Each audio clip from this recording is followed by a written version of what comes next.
They come off the dinghies, they start crying straight away. They start crying because you got to imagine they're coming through pitch black and all they can see is the light of the airport because they actually aim towards the airport. It's a 3-hour journey and they're hitting waves and they're doing this and that.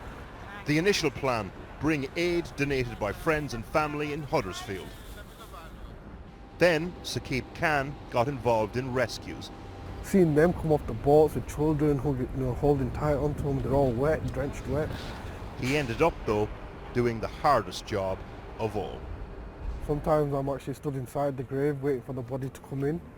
So we're putting it in and we're facing it towards Mecca.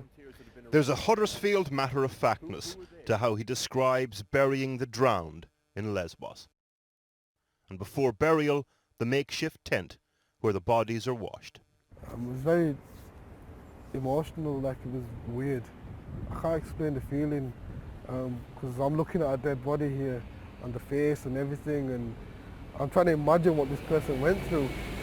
You know, as they're washing the body, and has this person got a name, has he got a family, does they know he's over here? So there's like 101 things running through your mind as you're doing this. But then at the same time, you know, you're doing a good job, you're sending this person to his final resting place, you know. So that's what overcomes all the So you have to kind of rein in those emotions in order to get the job done. Exactly. Saqib has little to say about the politics of the crisis. He admits he simply didn't have the time to think about it. Such was the chaos. He filmed his first dinghy rescue. There's another boat coming in, we've just been told. I've lost for words, this is the first time I've seen this. Did you go because it was Muslim people drowning? To be honest, I went there just because it was just people. So, why did he come back?